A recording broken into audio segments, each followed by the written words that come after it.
On the morning of June 20th, 1837, a new chapter in British history began, as the young Princess Victoria received the news that would change her life forever.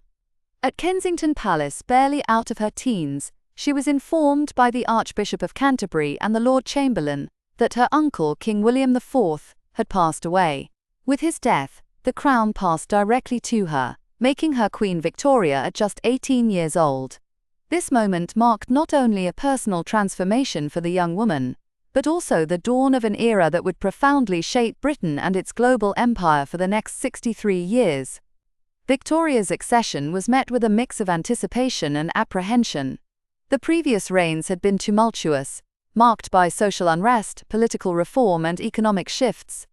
William IV's reign, while relatively short, had seen the passage of the Great Reform Act of 1832, a landmark piece of legislation that expanded suffrage and began to shift political power. The nation was still grappling with the implications of industrialization, the burgeoning Chartist movement demanding further democratic rights, and the immense social challenges posed by rapid urbanization. Into this complex landscape stepped a young, inexperienced monarch. Her early life had been sheltered, largely due to her mother, the Duchess of Kent, and her influential advisor, Sir John Conroy. This sheltered upbringing meant she had limited direct exposure to the machinations of court and government. However, it also fostered a strong sense of duty and a desire to prove herself capable. Upon her accession, one of her first acts was to assert her independence, notably by dismissing Conroy and beginning to forge her own relationships within the government.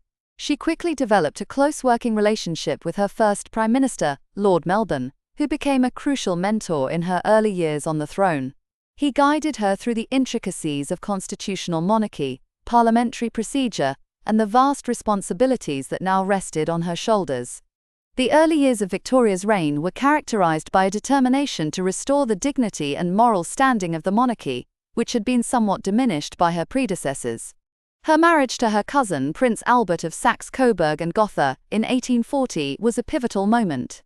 Albert quickly became not just her beloved husband, but also her most trusted advisor and intellectual partner. His influence extended to almost every aspect of her life and reign, from the upbringing of their 9 children to the promotion of science, industry, and social reform. The royal couple presented an image of domestic virtue and stability that resonated deeply with the Victorian public, helping to solidify the monarchy's popularity and legitimacy. Victoria's reign coincided with the zenith of the British Empire. Under her rule, Britain expanded its territories across the globe, becoming the preeminent industrial and naval power. India in particular became the jewel in the crown, and Victoria herself would eventually be proclaimed Empress of India in 1876.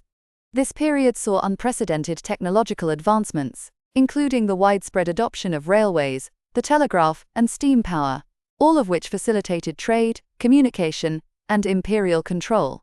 Culturally, the Victorian era was a time of immense artistic, literary, and scientific achievement, marked by figures like Charles Dickens, Charles Darwin, and Alfred Lord Tennyson.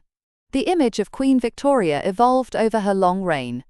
From the youthful monarch of 1837 to the stern, black-clad widow after Albert's death in 1861, she became a symbol of continuity, stability, and imperial power.